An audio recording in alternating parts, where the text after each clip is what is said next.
WhisperSister. I hope everyone is doing well today. I'm doing good. I'm on my lunch break and I'm about to do a rune reading video for a Danish vlog actually, so that'll be coming up shortly. But I just wanted to do like a little, I guess a rambling video first because I have some things on my mind, as always, and I wanted to try and clear them out before I do a reading, so that I'm not clouding anything with my own stuff. And really, this is actually a video that I've been hoping to make for a while, if I can manage to get to the point of what I'm thinking about. I don't know if I will, but it's a concept that I've been focusing on for a while now. But every time I think to talk about it, it's like I know that it'll just end up in a bunch of theorizing and analysis because, you know, for the most part, for a large part, I understand this idea on a conceptual level, but I often have a hard time applying it to, you know, whatever my situation is on a real experiential level. And so normally when I would think to talk about it, it would be just sort of like exploring some nice idea from a safe distance. But right now I'm feeling very much, I don't know, a little bit emotional, well, just a little bit,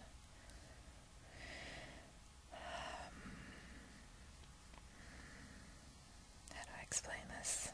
Well, I'll just start talking about what brought this up for me, I guess. This morning I was driving to work, and, well, it started before this, but this kind of helped me to see it a little more clearly. I was driving to work, and I was listening to a song by Ani Difranco, who's my favorite singer, and, yeah, huge inspiration for me as far as what a female artist can be. I really admire the way that she seems to invite her creative energy to just flow through her, and she seems anyways, I mean, I don't know how she feels when she's doing this, but it seems like she's just so, she surrenders to it and allows it to just, you know, come through uncensored. I've seen her live quite a few times, and you can really feel the energy in person, and it comes through on her recordings as well. Not to mention that her lyrics and her guitar playing and just everything about her is amazing, and I wish I could be her. But that's silly. But yeah, I really admire her, and I was listening to this live album that I found in my car, CD that I hadn't listened to in a long time, and it was recorded at Carnegie Hall,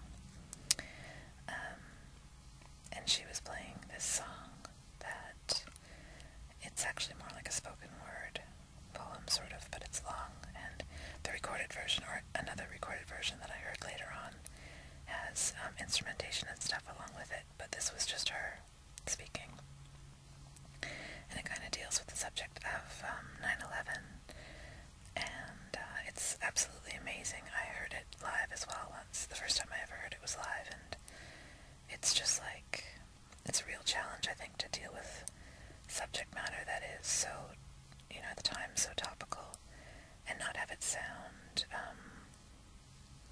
like you're trying to cash in, you know. It was real authentic and an original sort of take on it, and very much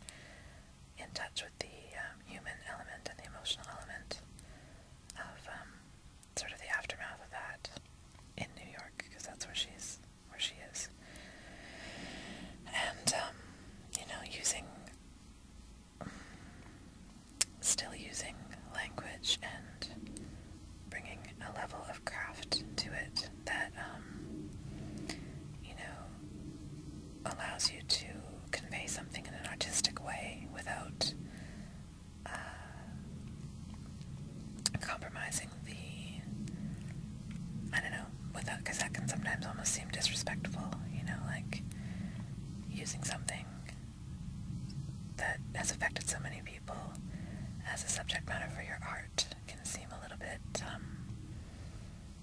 I don't know, sacrilegious almost sometimes, but she did it without being disrespectful at all.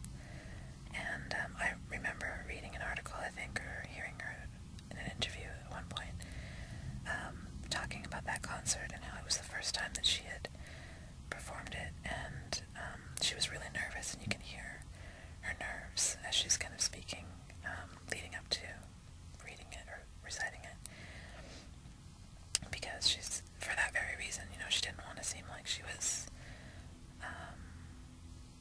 speaking about something that she didn't have a right to explore, or, you know, she knew that it would be a really touchy subject for a lot of the people in the audience, and she didn't want to seem disrespectful. And anyway, you can just hear the energy, and you can hear the emotion in her voice, and it's absolutely amazing.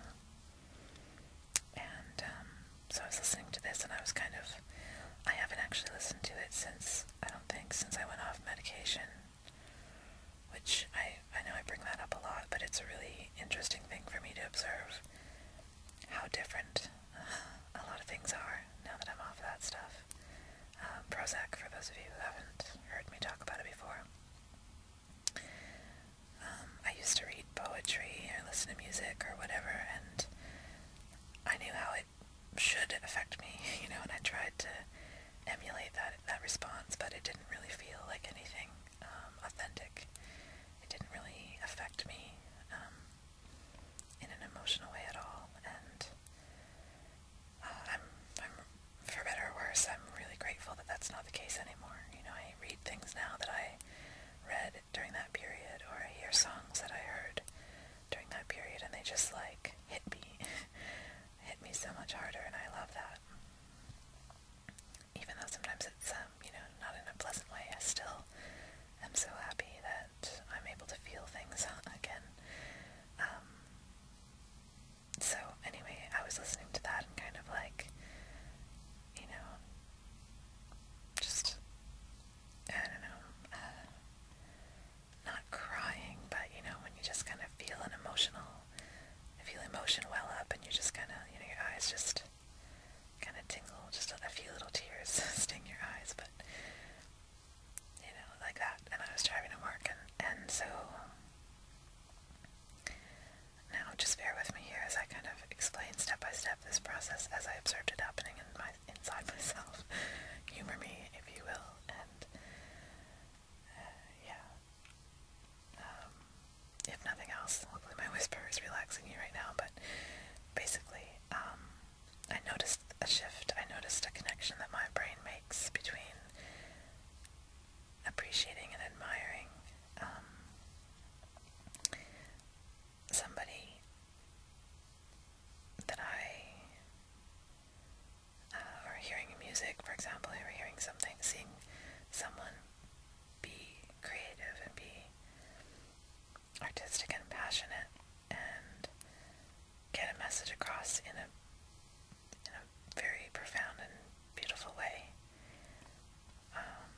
That can make me so happy and inspire me so much.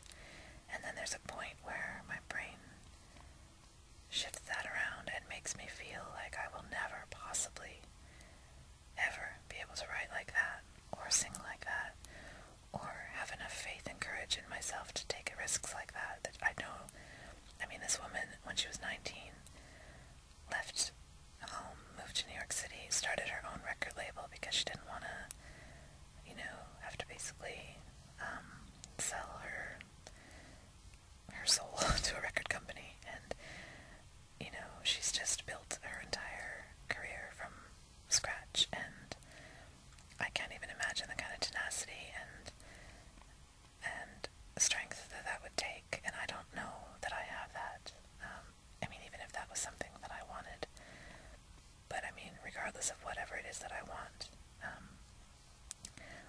I'm afraid that I don't have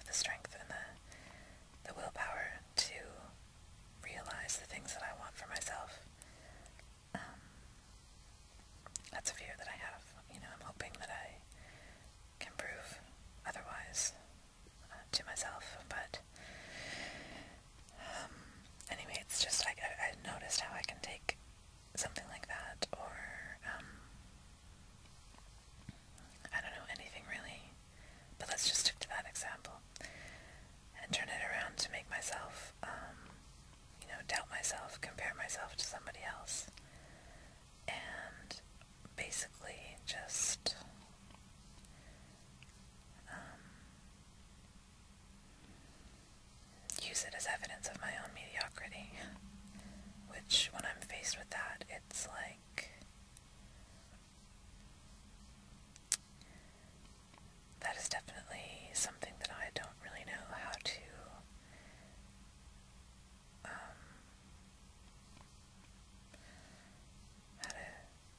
reconcile within myself.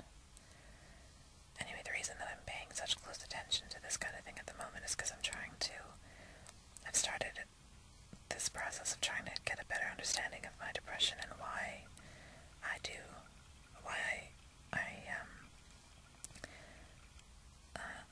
retreat into that kind of thinking so easily, or like what kind of situations might be sort of triggers or whatever for me to, I feel like there's things that I come up against in my life and in myself that I just don't know how to deal with.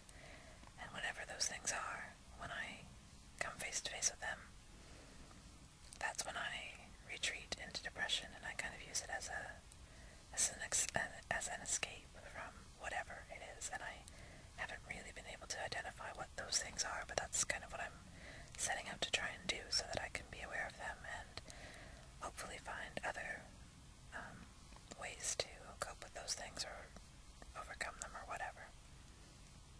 So this is definitely one thing. I know that the feeling that I get when I think about how I measure up to somebody else, whether it's by the way I look, or how old I am, or how far I've come in my life, things I've done or haven't done, how likely it is that I'll actually be able to accomplish any of the things that I want to accomplish, how creative I am, how whatever, all of these attributes or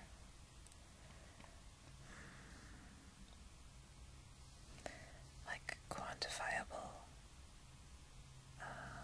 traits that I place value in. I mean, it has to be something that I actually value and care about, something that basically something that I place so much importance on that it basically determines my sense of worth.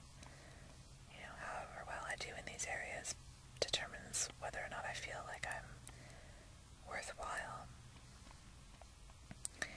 And when I let myself start to compare myself to other people, or to people's expectations, or reactions, basically when I look at how the outside world reacts to me and views me, that is definitely a pitfall for me, and I don't know yet how to not do that. I mean, I know everyone does it. I'm not saying that, like, half the time I feel like I stress out about nothing, like it's not a big deal. Or shouldn't be complaining, I guess, about things that make me upset, because I really have no reason to complain if you look at my life, and I am very blessed, and I do get all of that, but the fact is, this is something that definitely gets in my way and holds me back from being the person that I want to be.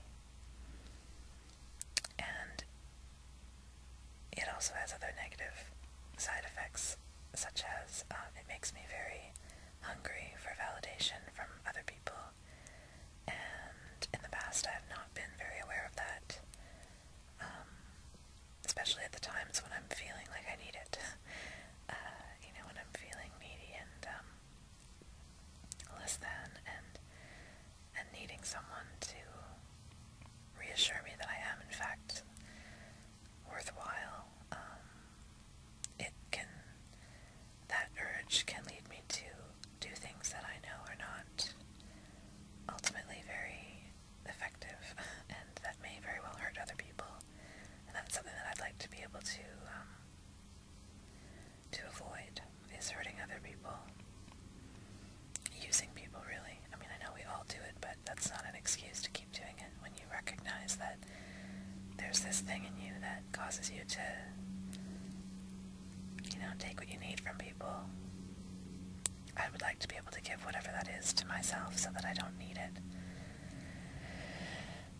And so anyway, I'm getting a little bit off topic, but it made me consider why it is that because like as I was listening to this song, I was like, oh, I want to tell somebody about this, you know, or like, I mean, I guess you've probably noticed anytime I have these like epiphanies about myself or life, I always feel the need to share them.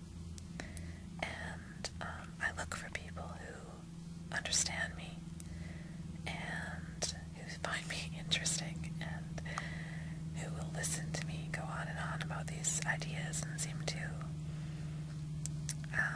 appreciate that function of my brain, which is not a bad thing. I'm not saying I'm a horrible person. I mean, we all want to feel connected and understood, but the part of me that can stand back and watch myself doing this is just like cringes sometimes, and it's like, fuck, there you go again, you know, you're putting yourself in this role where you need something from someone, and the truth is you don't. I don't know, it's fine as long as I get it, but the thing is, once it's like, I notice this pattern with myself where I am drawn to people who seem to respond to who find me interesting. Like, this is just me being very honest with you guys about what goes through my mind. I love the feeling of someone being intrigued by me. I can't resist that, really. Somebody finding me fascinating is like the biggest, like, I just can't resist it. And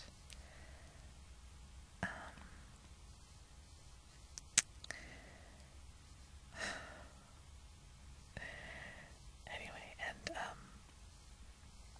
but the thing is that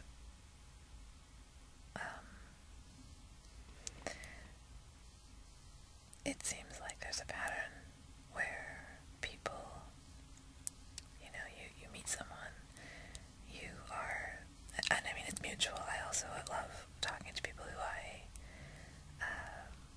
find interesting and whose point of view is intriguing and all of that. So it's not a one-way street by any means, but, you know, you come together and meet someone and you have that initial spark and connection,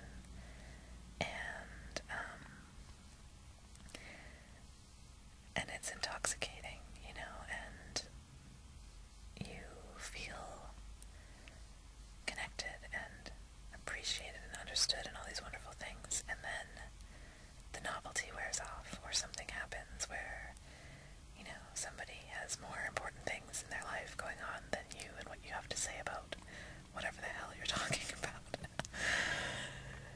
And at that moment, typically in the past, I tend to interpret that as someone losing interest, and the part of my brain that wants to be depressed and feel sorry for myself will take that information and tell myself this story over and over, that I am interesting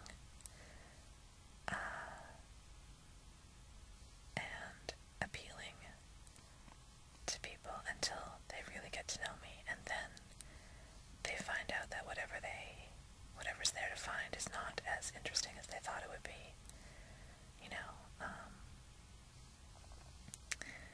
and then it's kind of a thanks but no thanks scenario. And I realize that that is 100% my interpretation and the story that I tell myself about these interactions, and so that's the first step, I think, to just catch that and then challenge that belief. Man, I'm really rambling, but I just wanted to, obviously, I wanted to share these thoughts that are, so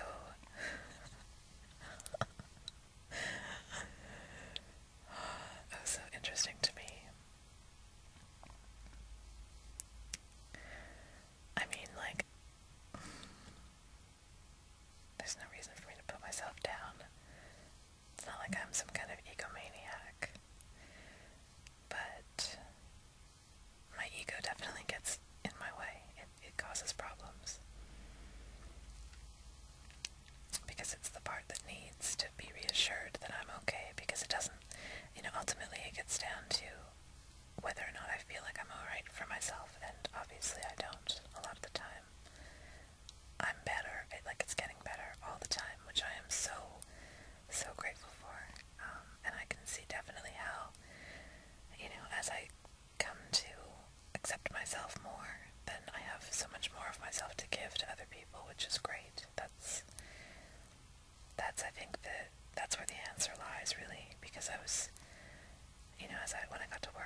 just as powerful to sit and really listen to somebody else and make them feel heard and validated and understood. That can give you all of those same feelings of connection, and probably more so than when you're the one who's getting validation and reassurance and all of that. And so that's definitely something for me to keep in mind, you know. And then the other thing is really this distinction between my analytical, planning mind and just experiencing things. And I know for a fact, I know for sure, that I'm really stuck in my head right now, which is fine. I can see that and accept it and just be aware of it.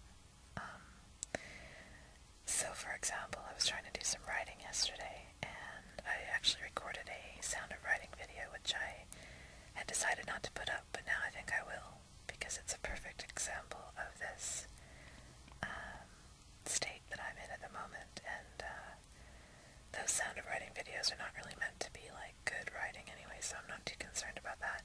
I do find it amusing and a little bit entertaining, because I can see how I was, like, I've recently, again, this keeps happening to me over and over, where I have things happen and people kind of cross my path to remind me how important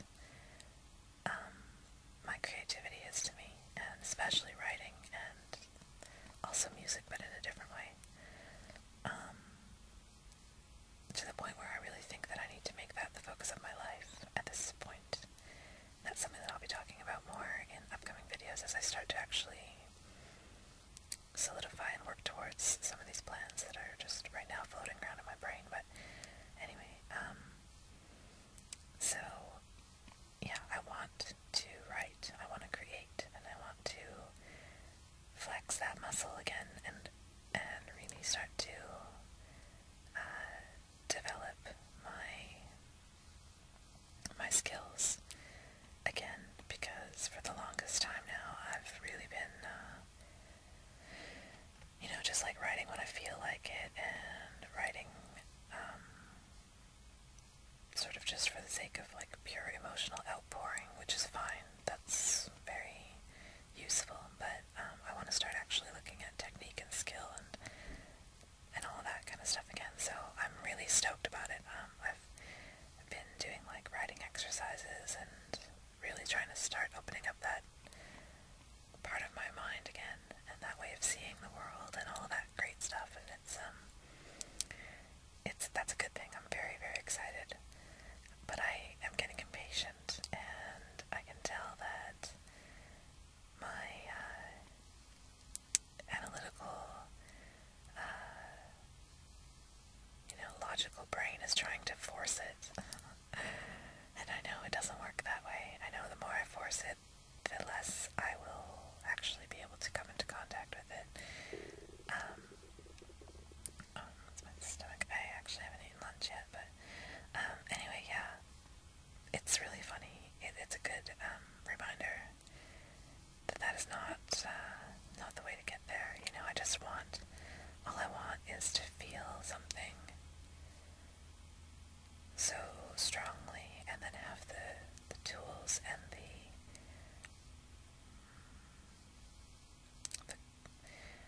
skill, I guess, to put that into art. For me, it's writing mostly. I can't quite describe the feeling I get when I am able to use language in a creative way. I'll be driving around the last few days, and I have just little lines of poetry kind of floating up and bubbling up in my consciousness, and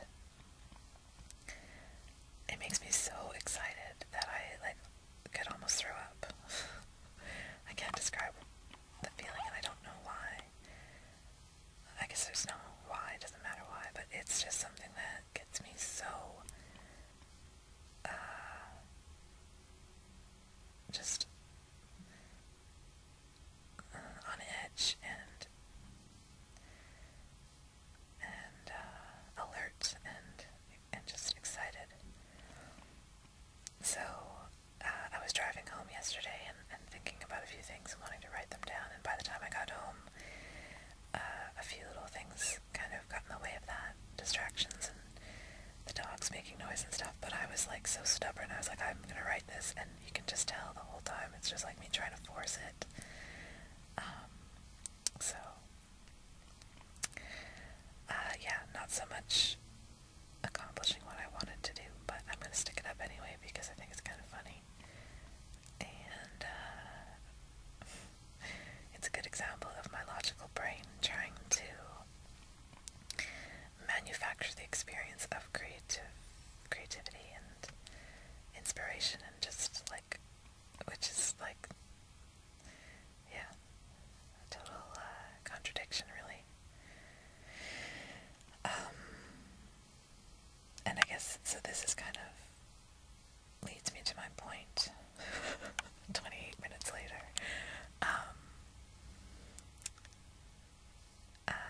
It's the idea of this distinction between output and outcome.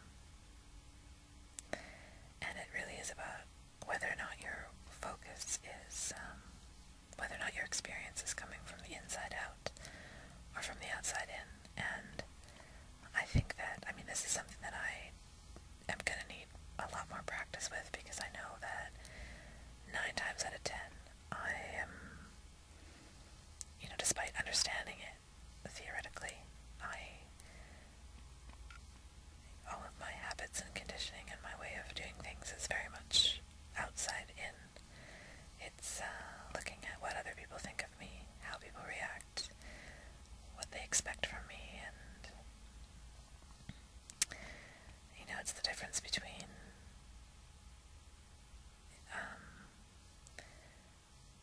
sharing something creative for the sake of getting a pat on the back and validation and, you know, that kind of reaction, which even when you do get it, you know, as nice as it is, when that's your motivation, it's a little bit shallow. It never ever is enough to really make you feel fulfilled, because that hole that you're trying to fill can't be filled with people's praise. It just can't.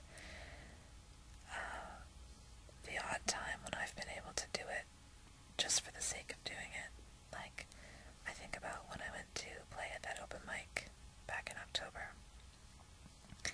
I was so nervous to play because I had built it up in my mind that this was a place where I was going to be held up and compared to people who I really thought were, you know, really good, and not just good in terms of skill, but had originality and presence and all that kind of stuff, which is really what I want. And I didn't know how I would measure up. You know, I was very much concerned with, like, whether or not I deserved to be there and to be singing. And something happened when I got up on stage. You know, the place was quite noisy. Everyone's talking. It's not like they're sitting really, I mean, the odd person, you can look out and see people really watching you and listening, but for the most part, people are kind of lost in their conversations and just listening, you know, in the background. And I don't know what it was, but as I was up there, it just sort of clicked for me that it's not, it doesn't matter whether they like me. It doesn't matter what people think. The point is, I'm up there singing for the sake of singing. And I looked at it from that point of view, and I just started singing these songs that just were whatever I was feeling at the time. And, like, literally just, it had been so long at that point since I'd performed at all, you know, in person, and just the feeling of my guitar humming against my hip, and my vocal cords singing these melodies that just feel like, yeah, they sound good to me, but they also just feel amazing. And singing into a microphone and being able to play with dynamics, you know, sing really softly and then louder, and just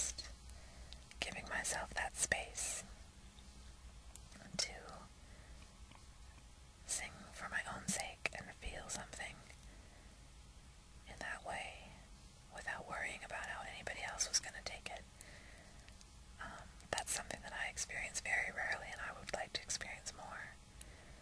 Because that, to me, is an example of output versus outcome, not caring what the response is or what the effects are, but just doing something because it feels good and it fulfills you, and in that moment, the reaction is like completely secondary and really irrelevant. I mean, you experience just the joy of whatever it is that brings you joy. And it's like this elusive thing, because I think it can really only be experienced by that part of you that is not logical or deliberate. It's something that you just have to hope will grab you and happen to you, and the only way, I guess, to be open to that is to just stop trying so damn hard to make it happen. Stop trying to align whatever variables you think are necessary to create that situation, and just live your life, and just hope that it happens to you, whether it's love or creativity or whatever it is.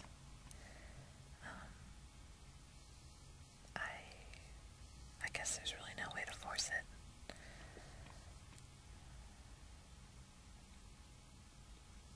And I sometimes catch myself, like right now, for example, the last few weeks, I've been really working towards just working, trying so hard, and that's fine. I mean, like, I don't think I'll ever stop working on myself, and it produces some wonderful effects, but sometimes I get to the point where I just feel like I'm trying so hard, and if I was to ever just relax and stop all of this effort, that I would, I don't know, that is an area of fear for me. Like, I just have to keep working, or the truth will be revealed and that it'll be something horrible. I don't know. Anyway, I'm sure you're all sleeping by now, so I hope you're sleeping soundly, and thanks for letting me ramble. I really want to make a habit of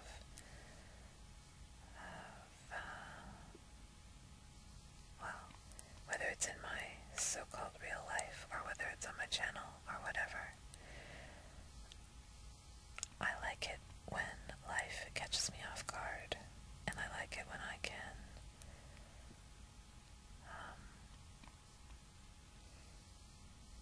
be in a situation where I have no choice but to just be real and honest, because so much of the time I know that I've got this veneer of thinking and doing whatever is the right thing to do and whatever is the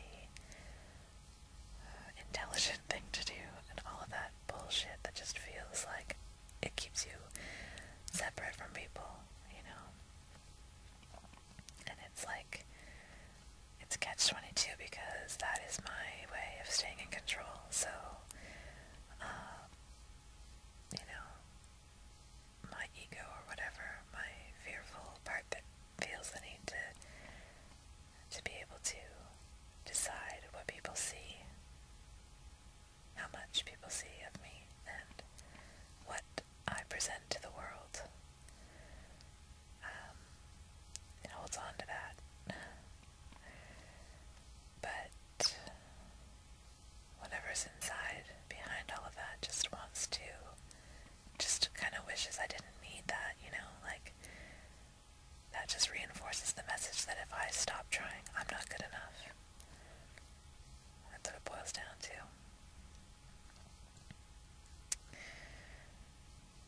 I'm actually really, really happy at this right now, because this is one of the first times I've been able to take a look at these things and not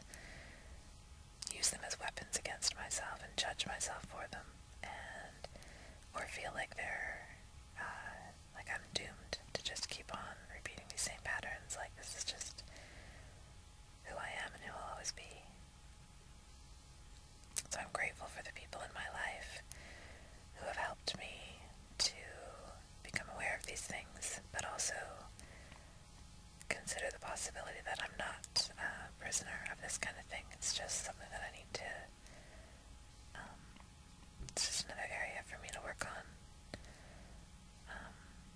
So, thanks for listening. I know I'm well aware that I ramble, and I analyze, and I blabber on, but it's what I need to do.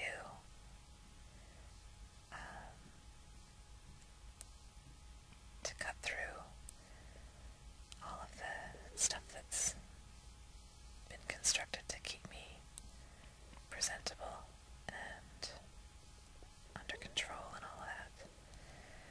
And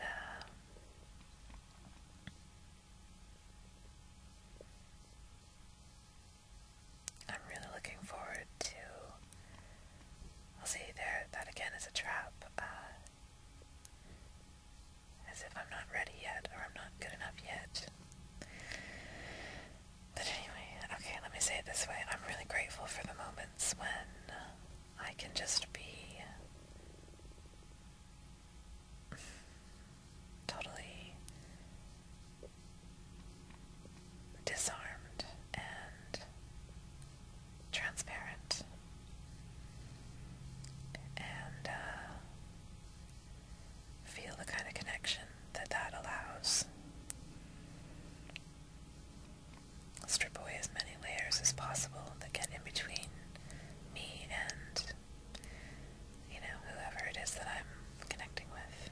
That's my goal. And it takes a lot of courage for me, so it's something that I need to keep working at. And, man, I'm just right now, like, overwhelmed with gratitude for everything that's happened in the last year of my life. I literally can't remember how it felt to be the way I was 1 year ago. I have, you know, recorded evidence, both with my videos and with writing and things, that I can see these words that I wrote, and it's like, how did that seem real to me? And that is like such a gift. I mean, my God. You know, I don't mean to keep on saying the same thing and dwelling. I'm not trying to dwell on that time period, but it's just like every single day I have an opportunity to look at myself, the way that I interact with people today, and see how insanely different it is from the way I was over the last few years. And like, I don't know, no matter what no matter what I think I may still have to do, like, I can't deny the transformation that's already taken place in my life, and I'm just so lucky, so lucky. So, I guess I just want to thank each and every one of you, actually, because,